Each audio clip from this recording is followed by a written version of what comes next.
안녕하십니까? 혹시 요즘도 현금 많이 사용하시나요?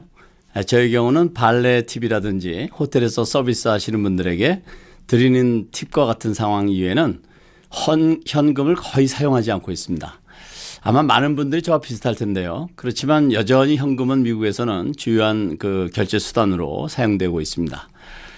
그렇지만 동전이나 지폐를 사용하지 않고 신용카드나 스마트폰을 이용한 비현금 지급 수단을 주로 사용하는 사회, 다시 말하면 현금 없는 사회로의 진입 속도를 높이고 있는 여러 나라들이 있습니다.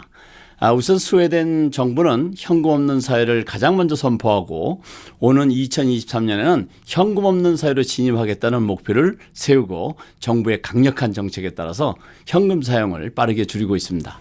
스웨덴의 경우에는 상점에 현금을 받지 않습니다라는 안내판이 걸려 있는 것이 일반적이고 소매상들이 고객들의 현금 결제를 거부하는 것도 가능합니다. 현금 대신 카드나 스마트폰 결제뿐만 아니라 스웨덴에서는 마이크로칩을 자신의 손등에 심은 사람들도 있습니다.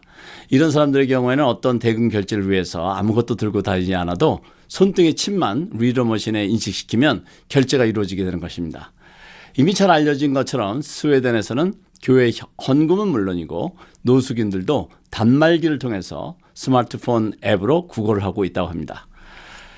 핀란드의 경우는 스웨덴처럼 정부에서 강력한 정책을 취하고 있는 것은 아니지만 디지털 결제로 빠르게 진입하고 있고 현금 대신 카드 사용, 이커머스, 인터넷 뱅킹 이용 빈도가 고루 높은 편입니다.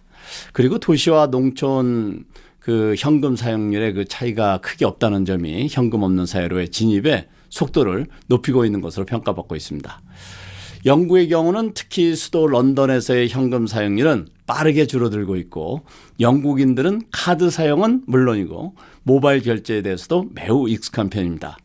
특히 파이낸셜 테크놀로지가 매우 발전하고 있고 이런 기술의 발전이 결제 시스템을 더 편리하게 만드는데 중요한 역할을 하고 있는 것입니다. UK 파이낸스에 따르면 오는 2028년이 되면 현금 사용률이 9% 수준으로 떨어질 것으로 전망하고 있습니다. 중국의 경우는 모바일 페이의 사용률이 지배적인 나라라고 볼 수 있는데요. 다른 나라들과 차이는 카드 사용률은 매우 낮은 반면 모바일 페이에 대한 선호도는 아주 높다는 것입니다. 그러니까 중국의 경우에는 다른 선진국들과 달리 현금에서 신용카드나 데비카드를 사용하는 과정을 건너뛰고 모바일 결제가 현금 사용을 곧바로 대체해 나가는 환경인 것입니다. 아시다시피 대다수의 중국인들은 위챗페이나 알리페이와 같은 모바일 결제 앱을 사용하고 있습니다. 이렇다 보니 현금을 받지 않은 상점들은 점점 늘고 있고 구글도 QR코드로 하는 등 모바일 결제가 압도적으로 많이 사용되고 있습니다. 이런 환경임에도 불구하고 중국은 완전히 현금 없는 사회로 가는 데는 다른 나라들과 비교할 때 더 오랜 시간이 걸릴 수 있다는 것이 일반적인 전망입니다. 그 이유는 바로 인구와 빈부의 격차 때문입니다. 미국의 경우에는 현금 사용 대신 카드 사용이 보편화되어 있고 그 사용률도 점점 높아지고 있습니다.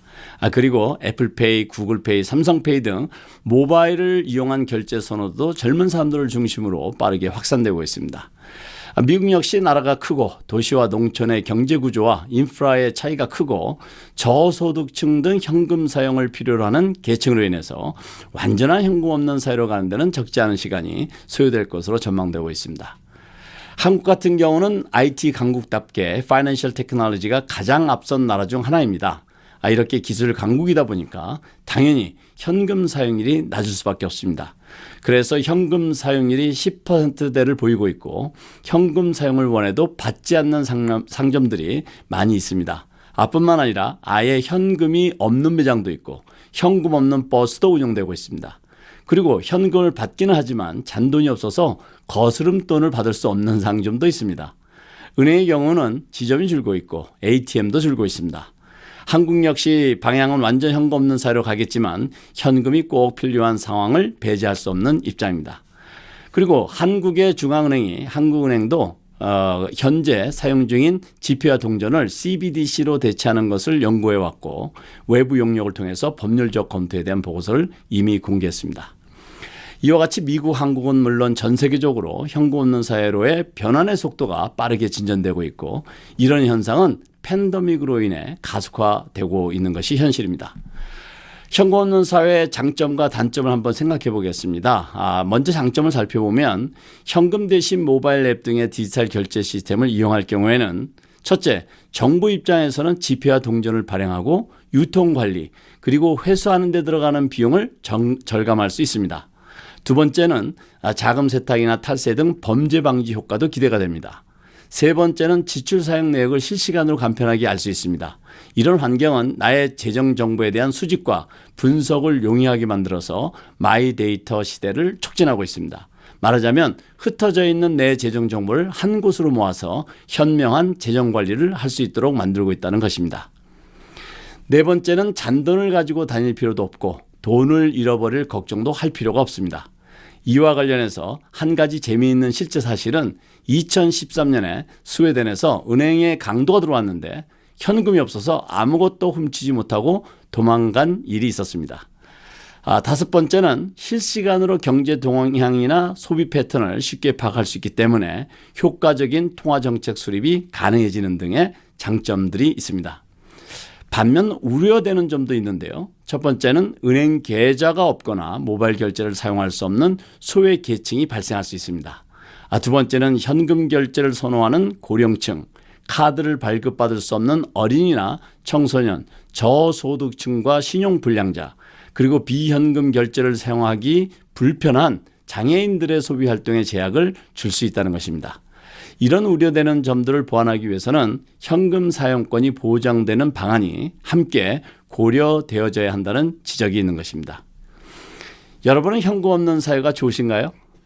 아님 현금 사용을 선호하시나요?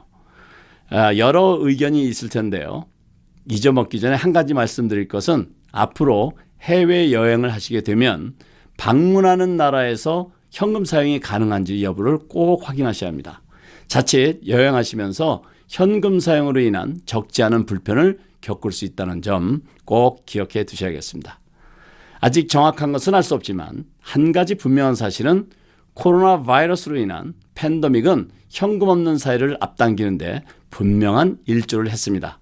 그리고 각 나라에서는 이 부분에 대한 많은 연구를 하고 있고 현금 시대의 종말은 피할 수 없는 것으로 받아들이는 분위기입니다. 따라서 현금 없는 사회의 각종 부작용에 대한 대비책 마련과 함께 새로운 화폐 체제에 대한 준비 작업에 몰두하고 있는 것이 현실입니다. 우리가 간과해서는 안 되는 한 가지 분명한 사실은 현금 사용이 줄고 있다는 사실이고 현금 없는 사회의 크기는 점점 더 커지고 있다는 사실입니다. 따라서 현금 없는 사회를 대비해야겠습니다. 그러기 위해서 개인이나 비즈니스 모두 지금 사용되고 있는 다양한 기술 친화적인 결제 수단에 대한 이해와 사용에 대한 긍정적인 자세가 필요하다고 생각됩니다. 오늘은 점점 줄어들고 있는 현금 사용에 대한 현실을 함께 이해해 보았습니다. 오늘은 여기까지입니다. 감사합니다.